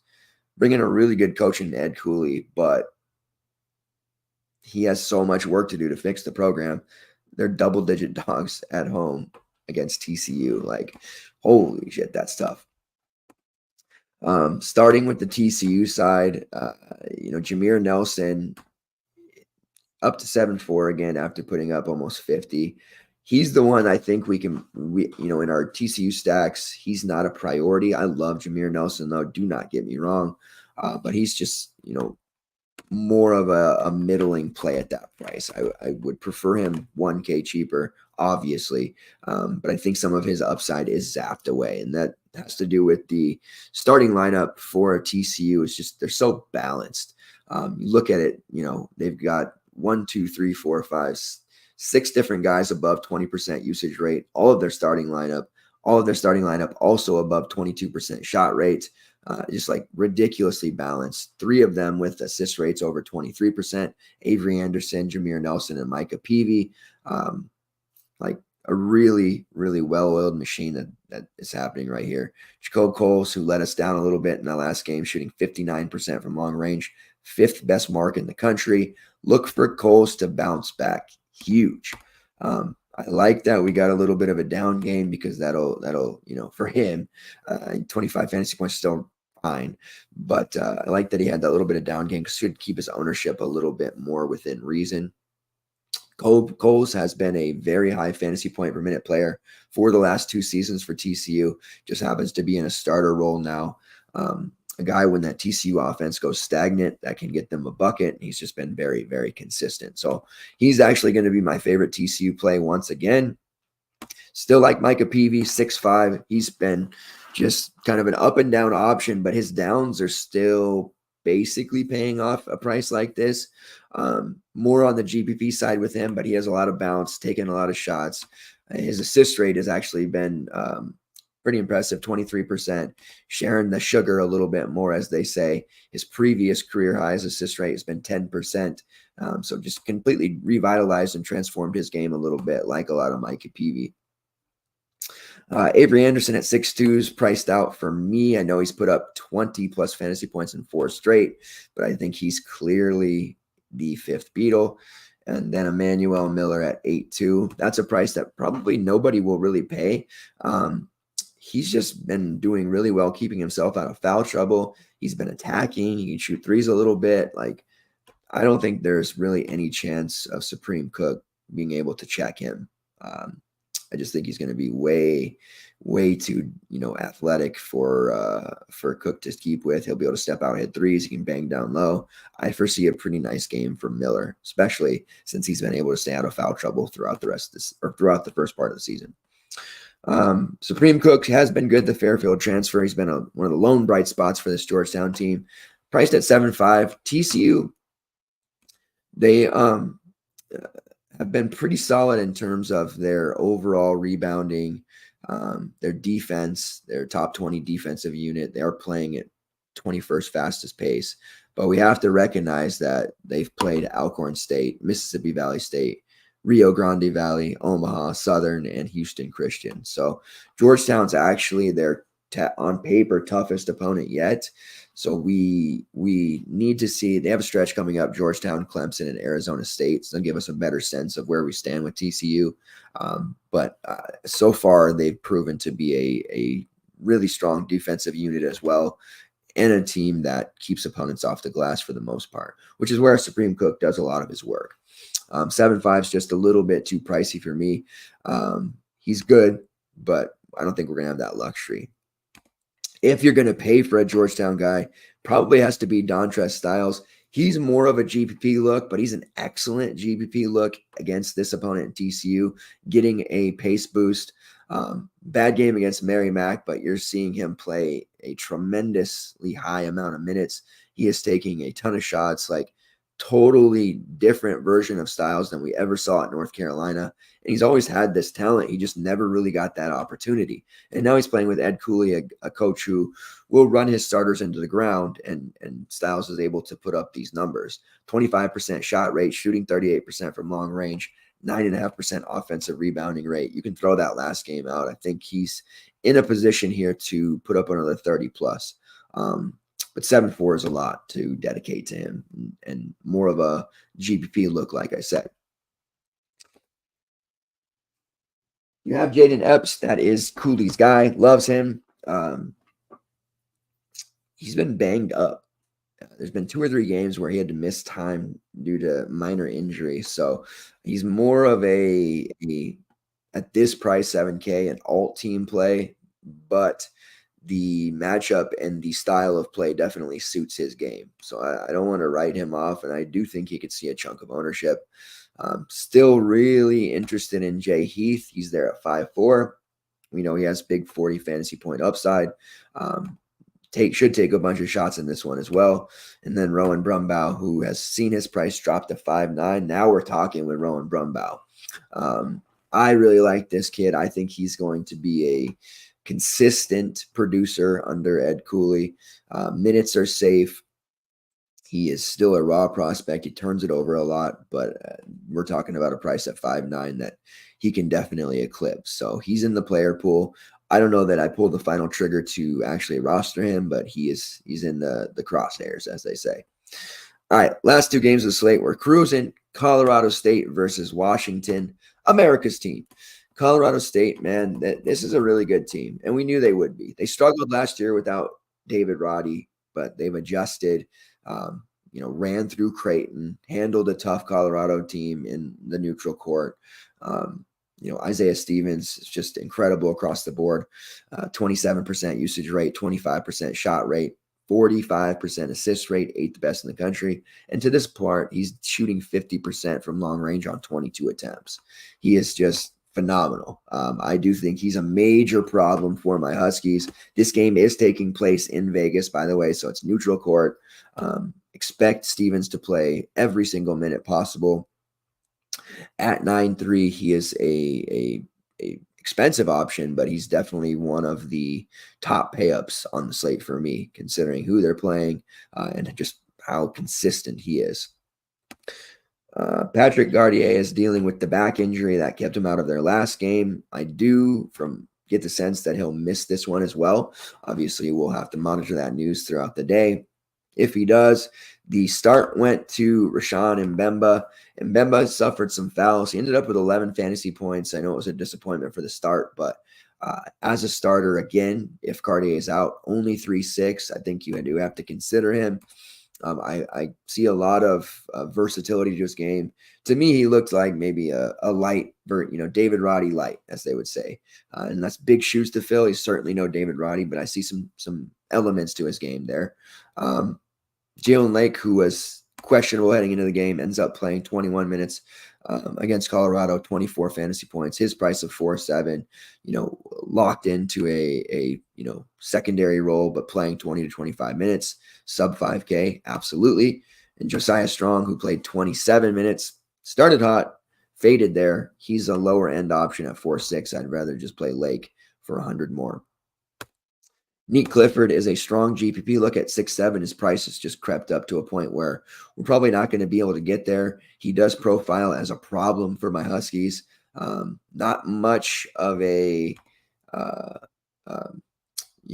driver, as you say, but he can set back and hit shots. He's shooting like 55% from long range, generates points. He can contribute in all categories. I like Neek. If you can't roster Stevens for whatever reason, taking the discount with Neek makes a lot of sense, or just walk away with Lake. I would recommend probably playing one of the Colorado State guards, though. That's kind of where my head's at, which means at 7.7, Joel Scott, he's fine. He's been very consistent, but that opportunity cost there is a little bit high for me. I do see this being a game where Keon Brooks causes problems for him and gets him into some early foul trouble. So that is a prediction of mine that may or may not come to fruition, but Scott is a little bit risky for me, at least. On my Husky side, say what you will about my man Corin Johnson, but he's still going to be a program all-timer. Now, we have an injury situation that affected their last game. Paul McKay, he did not end up playing in the game against UC. Coming off that 44 against SDSU, there's going to be some people looking at this status, and it's important. He's priced at 5.7. It's really cheap. Certainly a from his Rutgers day, a player that can shatter that type of price point. So if he's back in the starting lineup, cleared, good to go, obviously looking at him at 5.7. If he's out, not playing, that pushes Corin Johnson into the starting lineup again, where he did have a 24 fantasy point game, 14 points, 5 rebounds, 3 assists. In 30 minutes of action, he took 15 shots. So it really irritates me that Hopkins does not play him in a starter role unless there's injury, or he does not, give him 30 minutes. He really should, because he clearly deserves it. He has great overall rates, 25% shot rate, 22% usage rate, shooting 36% from long range. Like, the kid can play, man. So we'll see what happens there. There's only, by the time that starts, we'll have just the Gonzaga USC game at our disposal. So I think it comes a situation where we can easily just play it like Mulcahy if he starts, or Corin Johnson if he starts and Mulcahy's out. So I am earmarking one of my guard spots for one of those two players. Colorado State matchup isn't necessarily the greatest, but I'm not afraid to target against them either. And we're pretty much locked into 30 minutes for whoever starts between Mulcahy and Corin. And if Mulcahy plays, it's going to be him. If he doesn't, it's Corin. Pretty easy, right? Price on Keon Brooks is really high at 10K. I don't think you can pay that. I love Keon Brooks. He's awesome. But, you're generally looking at a mid-30s fantasy point score, so the opportunity cost is a little bit too high there. The matchup against Colorado State's better for the front court players than it is the perimeter. So this is a spot where he could potentially turn in a big double-double. And there is a lot of merit to using him in GPPs, but the opportunity cost is just far too high. Severe Wheeler, offensively, he's proven himself to be two things: healthy and an absolute menace on offense, which was something that we just never got to see at Kentucky. During his first couple of years of his career while he was at Georgia, we saw that offensive ability, not as consistent, but it was there. And he's been able to unlock that for the Huskies. So he's still in play at 7.2. He's been really good. I think this matchup, him versus Stevens, is kind of must-see TV, so there's going to be some fun there. But Wheeler is certainly a primary lineup type of play right now, even at that elevated price. I will not be starting with him, but again, if you, depending on how you finagle it, if you end up there in your last couple spots, it's obviously fine. And then we saw Moses Wood play 29 plus minutes in 4 of his last 5. Seems like Hopkins is settling into a comfort level with him. Wood's not performed like his days at Portland, but he is a near dead-eye shooter, and he's taken a ton of volume. 11 against SDSU, 8 against UC San Diego, 6 against Xavier, 6 against Nevada. So he's just chucking, and his price is down to 5.9. To start the season, he was way too expensive at almost 9K, obviously, because he was a big-time play at his old school. Now the prices are starting to adjust. We have some room that we can work.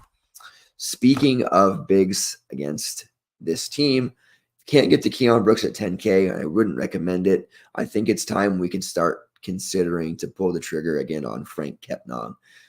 Healthy, in the rotation heavily. Fouls are always going to be a risk with him, but this is a matchup he can exploit. I think he pulls down a ton of rebounds in this matchup. As long as he can stay on the floor and not foul out early, we get him about 20 to 25 minutes. He's paying off this 4.9 price with relative ease. I'm confident in that. He's sort of usurped Braxton Mia. Mia also could take huge advantage of this matchup. If it's a situation where Kepnang or Brooks got into foul trouble and Mia checks in, he's a nice little GPP type value play. Price was up at 6.4 earlier in the year, which was too high, obviously, but he's a nice look there for GPP value. Kepnang is the more main team play for me, but there are several options on my Huskies that I like. And I'm not just saying that because I'm a homer. If I wasn't, I would still be looking at several of their guys. They did roll Brooks, Wheeler, Corin, Moses Wood, and Kepnang as their starting 5 last game. I would expect similar to happen, especially if McKay is out. All right, last game on the slate here, Gonzaga versus USC. The hammer play, you want something from this game, and not because of it starting at the last 7 p.m., but because it's going to be a relatively fun game to watch and be a part of. Ken Palm's projection on this one, 77-73. This is also it's technically on the neutral court because it is in Vegas, but this is I think the Trojans fans will travel well for this one. Now, Gonzaga's, they're 5-1. They beat Yale. They beat Syracuse. They beat UCLA. Lost to Purdue. A lot of people are going to be talking down on them as usual. I do think the WCC is going to be a down year for the WCC in my mind. I can already tell. The bench of Gonzaga is going to be a problem. They got exposed against Purdue, and they could very well get exposed against USC. Because outside of that starting 5, they don't have necessarily a whole lot to work with. Nolan Hickman, Ryan Nembhard, Anton Watson, Dusty Stromer, who's been playing a lot of minutes, and Graham Ike. Ben Gregg, who is a high fantasy point per minute player, and I like a lot, just hasn't been able to quite get into a consistent minute role. And then Braden Huff. That's really the bench pieces that they're utilizing right now. The price of 8.1 on EK, I think, is a little too high for me. He has major foul issues. He is versatile. He can hit threes. Offensively, there's no, very few negative things to say. It's just the ability to stay on the floor is tough for him right now. I'd rather play Anton Watson at 7.4, who has proven to be an absolute wrecking ball of a player. Also, the risk of foul trouble with him from time to time, but when he can stay in the game for 35 plus minutes, he has massive upside. For years, he's been just, the secondary player on this team, and now he gets a chance to really seize an alpha role, and he's running with it right now. Ryan Nembhard at 7K, a very safe option. He's been cheap, 6K, 6.2, 6.7. We've been rolling him out there for all of those. The USC perimeter defense is tough. I don't see him as a priority play, but if you are running a more balanced approach, Nembhard is a guy that you can definitely feel good about in your lineup. Hickman at 5.8. I haven't been a big Hickman fan. Taking a ton of shots, though. 5.8's a good price, sub 6K. He's going to be on the floor for most of the game. Should be able to eke his way close to 20, 24 fantasy points and get himself right at value. Stromer at 4.7, liked it better at 3.9, but playing huge minutes out of necessity. He has to. Low fantasy point per minute player.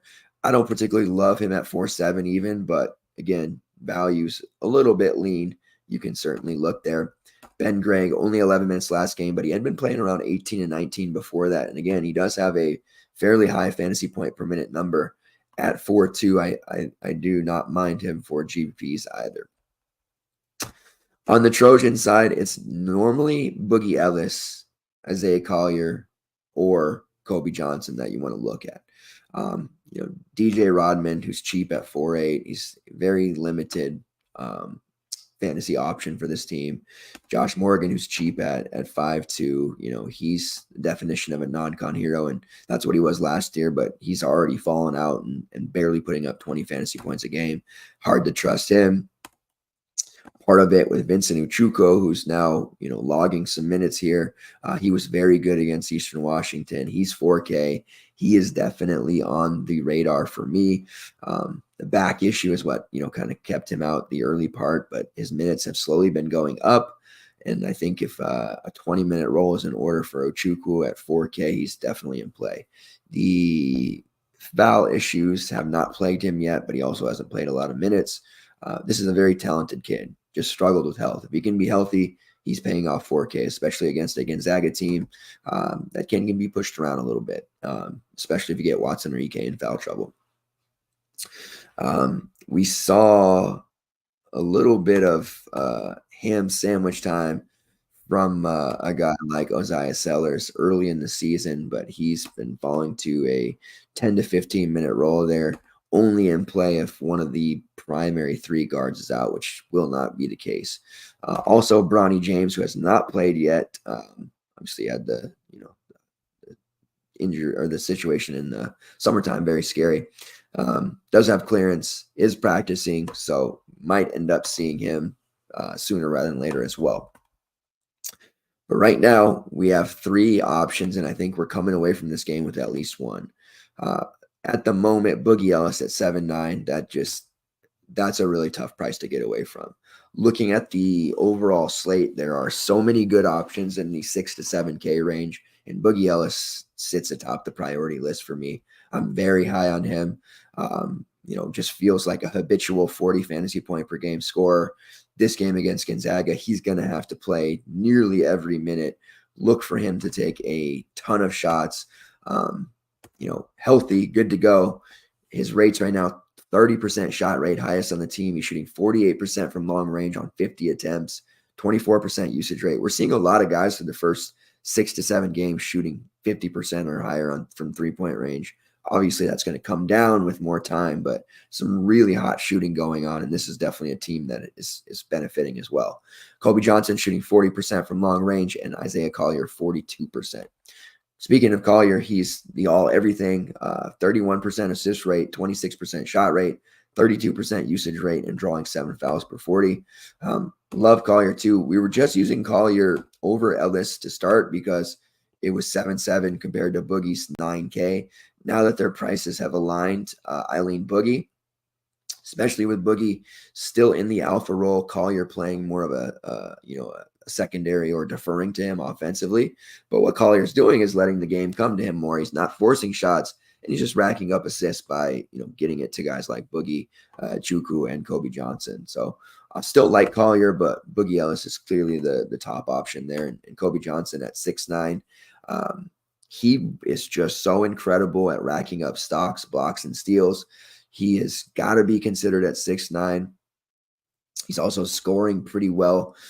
Again, shooting, a career high in three-point percentage, almost 40%. Granted, it's really early in the season, but he is taking a high number of shots, and he is contributing heavily in those secondary categories like rebounds, assists, blocks, and steals, and averaging 14 real points. So there is a lot of merit to using him as well.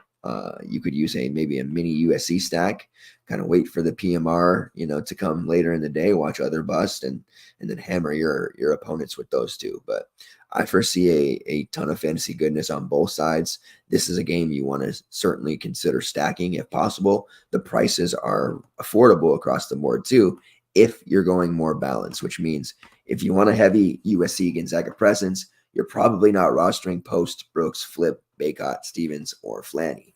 Keep that in mind. All right, we did it. I know that was probably brutal listening to my voice. I apologize. I thank those of you who stuck it out with me as we get through this entire slate. Let's get to core. Core play number 1. I'm starting early. Wooga Poplar, just going right back. Just going right back to Wooga Poplar. Miles Kelly is core play number 2, and you're going to notice a trend. Plays in the 7K range. And Boogie Ellis is core play number 3. Now, you might be saying to yourself, yeah, you're staying under 8K, but these are still super expensive options when you stack them all together. We're going to have some value. Like, what are we going to do? We can't just plug in these guys, right? So let's do that real quick. So we start our guards with Boogie, Kelly, and Poplar. That gives us an average of 5.5 per spot. Now, we know we have Caldwell as a value for Ole Miss. We have Mo Cisse. We have Vincent Uchukwu if we want. We definitely have some value-added options that we can look at, and we've highlighted. So you also have on the Oregon side, Rigsby, Zarzula, Quindo. Like, there's some cheap guys there that you can look at. Kepnong is really cheap. Like, at forward, I think it makes a lot of sense to go cheap, especially when I believe that a lot of people are just going to try and pay up for 1 and 2 forwards because the position is so hard to fill. Not to mention we have all the TCU guys that we want. So balanced lineups the way to go. As much as I'd love to use some of these pay ups, I think I may be limiting myself to guys under 8K. And there are a tremendous amount of them.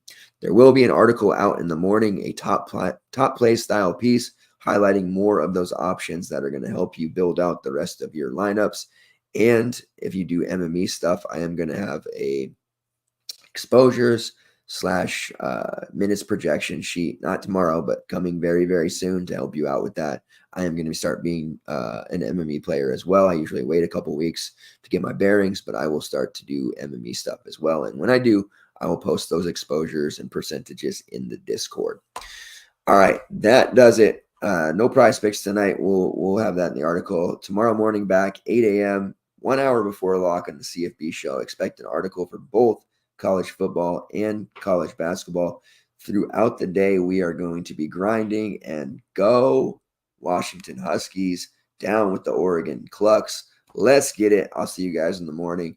Thank you. See you later.